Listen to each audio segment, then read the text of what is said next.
سامعین، برادران صالحین، اسٹیج پر زینت افروز ماہرین، علماء دین اور اس بہترین پروگرام کے مخلصین،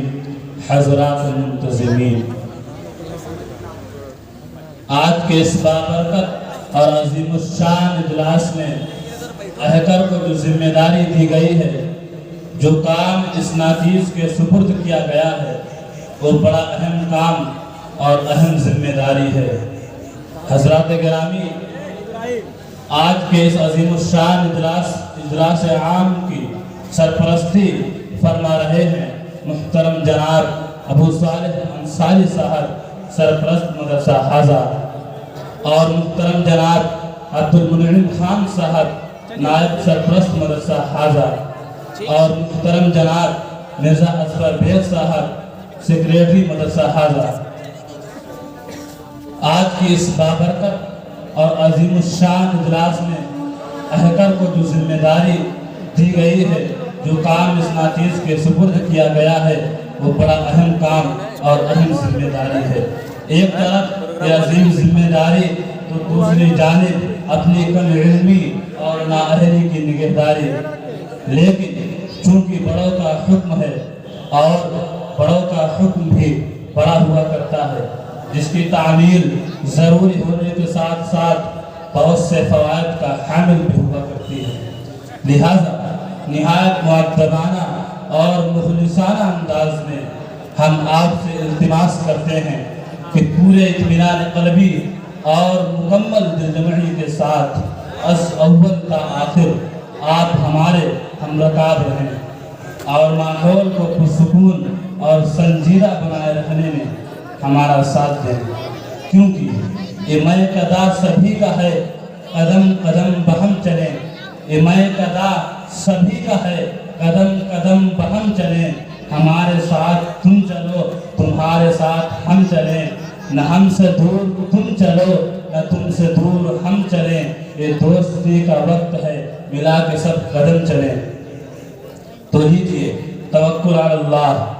اور آپ کی معاونت اور وثوق اور بھروسہ کرتے ہوئے ہم اس پروگرام کا آغاز کر رہے ہیں، یہ کہتے ہوئے کہ انجام اس کے ہاتھ ہے، آغاز کر کے دیکھ۔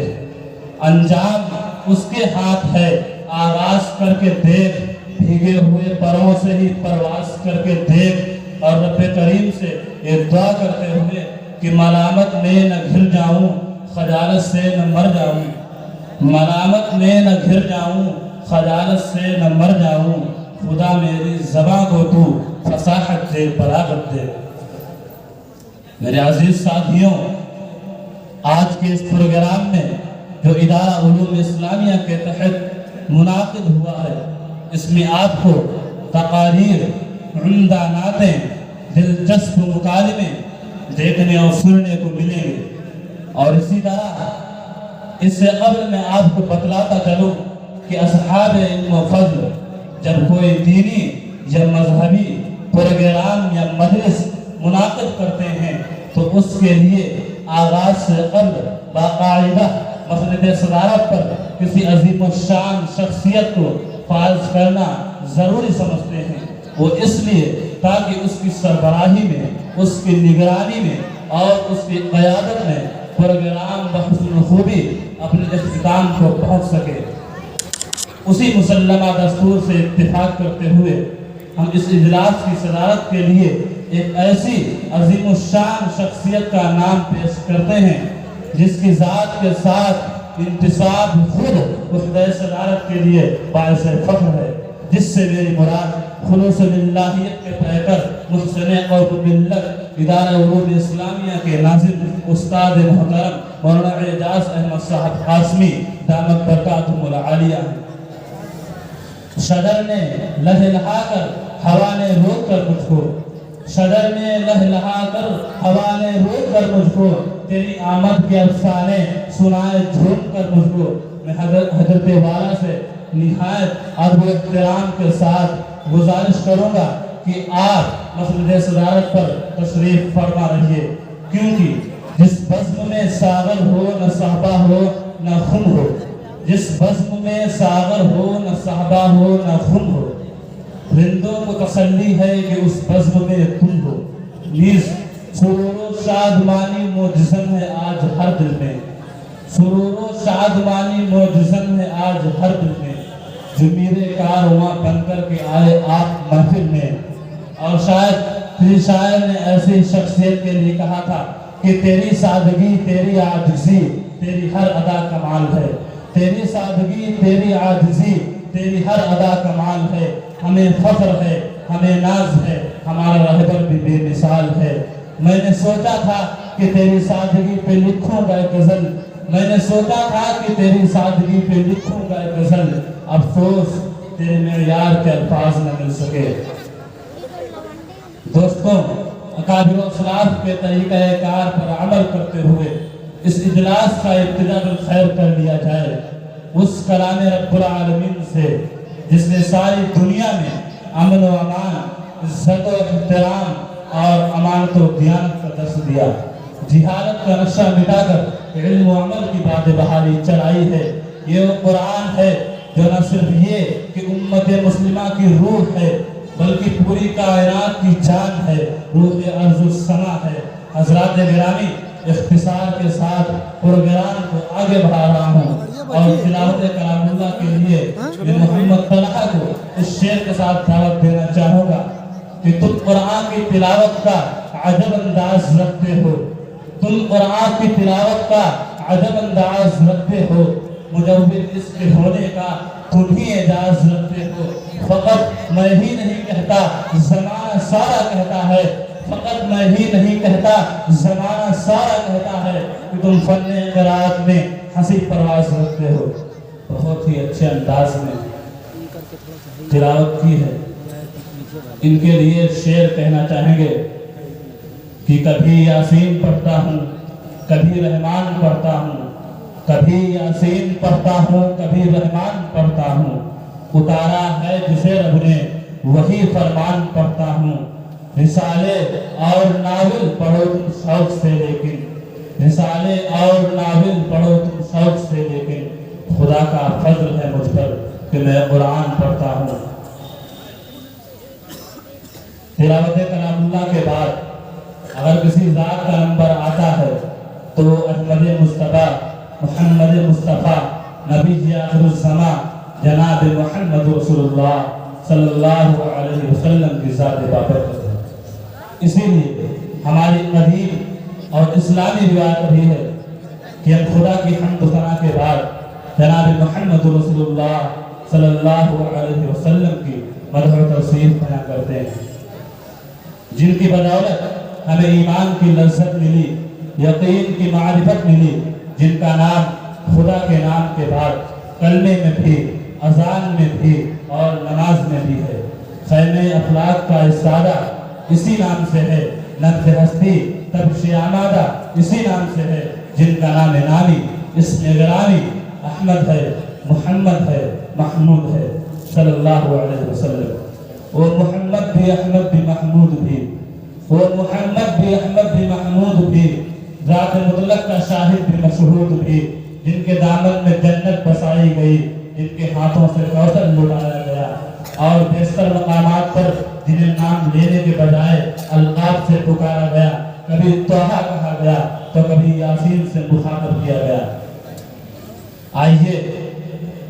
اب رسول پاک صلی اللہ علیہ وسلم کی بارگاہ میں نذرانہ عقیدت و محبت پیش کرنے کے لیے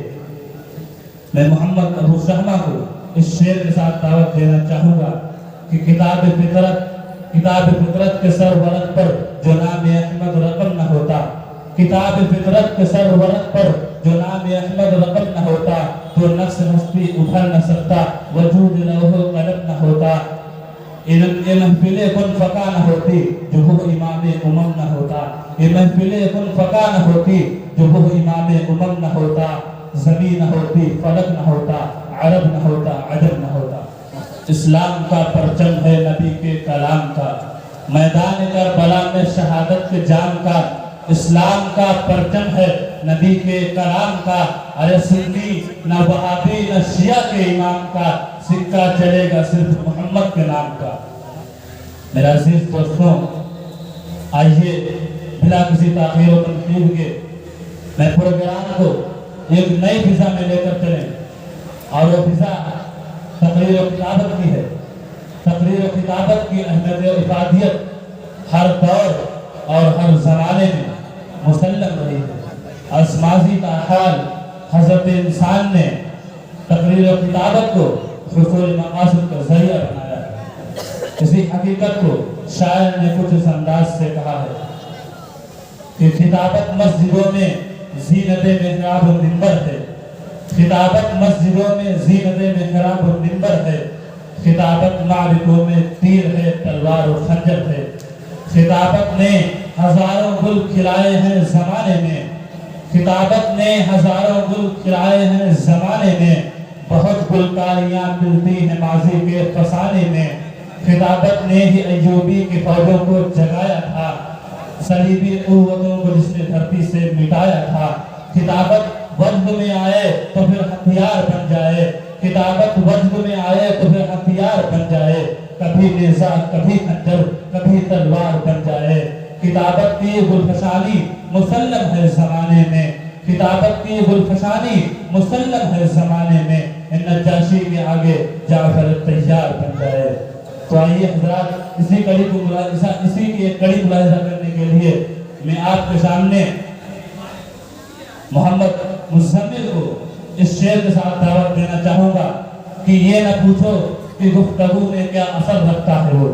یہ نہ پوچھو کہ گفتگو میں کیا اثر رکھتا ہے وہ، سنگ دل کو موم کرنے کا ہنر رکھتا ہے ہوگا، کہ کوئی ایسا کرشمہ ایسا جادو کیجئے مجھ پر، کوئی ایسا کرشمہ ایسا جادو کیجئے مجھ پر کہ میں لوں نام محمد اور لبوں پر پھول کھل جائیں، اور میں ساری زندگی فاقہ کشی میں کاٹ سکتا ہوں، میں ساری زندگی فاقہ کشی میں کاٹ سکتا ہوں، اگر کوثر کے 2 قطرے مجھے پینے کو مل جائیں۔ نہ میں کا ذکر نہ پینے کی بات کرتے ہیں، ہم اہل دل ہے مدینے کی بات کرتے ہیں، اور ابھی نہ چھیڑ صبا سنبل و گلاب کی بات، ابھی نہ چھیڑ صبا سنبل و گلاب کی بات، ابھی نبی کے پسینے کی بات کرتے ہیں۔ یہ کون تھا یہ کس نے بکھیری تھی مستیاں، یہ کون تھا یہ کس نے بکھیری تھی مستیاں، ہر ذرہ صحن باغ کا ساغر بدوش ہے۔